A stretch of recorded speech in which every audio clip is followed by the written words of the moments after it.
భక్తివర్ణ ప్రేక్షకులకు శుభోదయం 2/4/2025 స్వస్యశ్రీ చాంద్రమానం శ్రీ విశ్వావసునామ సంవత్సర ఉత్తరాయణ వసంత ఋతువు చైత్రమాసం శుక్లపక్ష చవితి అనంతర పంచమి శ్రీ పంచమి బుధవారం. ఈరోజు చవితి ఉదయం 7:33 అనంతరం పంచమి వచ్చింది. పంచమి పూర్తిగా ఉంది. రేపు ఉదయం 5:25 వరకు శ్రీ పంచమి వేలే చేయాలి.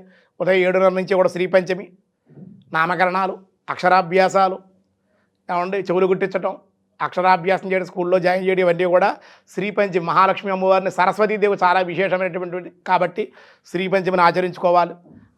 అక్షరాభ్యాసాలు చాలా ప్రాధాన్యమైనటువంటి సరస్వతీ పూజకి, విద్యాభ్యాసాలకి చాలా విశేషమైనటువంటిది. బుధవారం కృత్తికా నక్షత్రం మధ్యాహ్నం 1:50 వరకు ఉంది. వర్జం అయితే తెల్లవారుదో 4:54 రేపు ఉదయం 6:24 వరకు. దుర్ముహూర్తాలు ఉదయం 11:39 నుండి 12:27 వరకు. సూర్యోదయం 6, సూర్యాస్తమయం 6:08. అమృత గడియలు ఉదయం 11:35 1:05 వరకు. రాహుకాలం మధ్యాహ్నం 12 గంటల నుండి 1:30 వరకు రాహుకాలం. శుభ సమయం ఉదయం 7:30 నుండి 9 గంటల వరకు. మధ్యాహ్నం 2 గంటల నుండి 3:40 వరకు మంచిది. ప్రీతి యోగం ఉదయం 10:51, భద్ర ఉదయం 7:33, భవ సాయంత్రం 6:29, బాలువ తెల్లవారుదున 5:25. ఈరోజు దినారంభ చక్రంలో ముందుగా మేషరాశి. మేషరాశి వారికి ఉద్యోగ ప్రాప్తి, అలాగే అనుకోని ప్రయాణాలు, అనవసరపు ఖర్చులు ఉండే అవకాశాలు. వృషభ రాశి మానసిక ప్రశాంతత, మనోల్లాసం, నూతన ప్రయత్నాలు, అనుకోని అవకాశాలు చేజిక్కించుకునే అవకాశం. మిథున రాశి వారి వృత్తి వ్యాపారాల్లో లాభాలు, దేశాంతర లేదా ఇతర రాష్ట్రాల దూర ప్రాంత ప్రయాణాలు, అధిక ధనలాభం. కర్కాటక రాశి స్త్రీల వల్ల కొంచెం వ్యతిరేకత, కానీ అధికార ప్రాప్తి, ఉద్యోగంలో మార్పులు, గృహంలో ఆనందం. సింహరాశి వృత్తిలో లాభాలు ఉన్నాయి, కానీ అధికారుల యొక్క కోపానికి ఇబ్బందులు, ఆకస్మిక కోర్టు వ్యవహారాలు, తగాదాల జోలికి వెళ్లకుండా ఉంటే మంచిది, లేదా ఇబ్బందులు ఉండే అవకాశం. కన్యారాశి మాట్లాడే విధానం సరిగ్గా ఉండాలి. ఇతరులకు నిందించడం కానీ, ఇతరులు మిమ్మల్ని అవమానించడం కానీ జరిగే అవకాశం. నేత్ర శిరోబాధలు ఉన్నాయి, స్వల్పంగా అనారోగ్య సమస్యలు ఉంటాయి. దేవాలయ దర్శనాలు కూడా ఉన్నాయి ఈరోజు.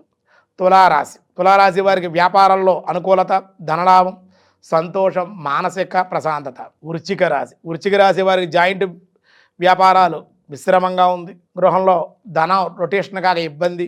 గృహదేవత ఆరాధన, దేవాలయ దర్శనాలు చేసుకుంటే ఈరోజు వృశ్చిక రాశి వారికి అనుకూలంగా ఉంటుంది. అలాగే ధనస్సు రాశి దేశాంతర ప్రయాణాలు, విశేషమైన దేశాంతర వాసులతో గోష్ఠి, విశేష ధనలాభాలకి అవకాశాలని, పెద్దలు కలుసుకునే అవకాశం, మానసిక ఆనందం. మకర రాశి వాహన యోగం, స్త్రీలకు మానసిక ప్రశాంతతను పొందే అవకాశం ఉంది. కుంభరాశి వృత్తిలో వ్యతిరేకత, కొంచెం దూర ప్రయాణాలు, అనవసరపు ఖర్చులు, వ్యసనాల ద్వారా కీర్తి భంగం ఉండే అవకాశాలు. మీనరాశి వివాహాది శుభకార్య ప్రయత్నాలు జాప్యం జరిగే అవకాశం.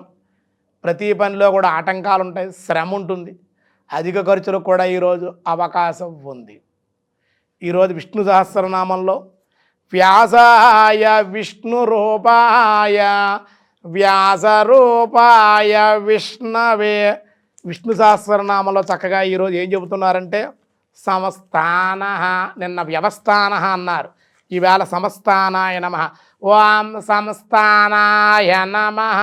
సమస్థానాయన ఉత్తమమైన స్థానము గలవాడని అర్థము. ప్రళయకాలములో సకల ప్రాణికోటిని కూడా ఆయనే చక్కని స్థానమైనందువల్ల సమస్థాన అని కీర్తి. మనకు కూడా మంచి స్థానం కావాలి కదా. ఈ అన్నదమ్ములతోటి, తల్లిదండ్రులతోటి, అప్పచెల్లెలతోటి, భార్యాబిడ్డలతో, వీళ్ళతో కాదు కదా మన స్థానం.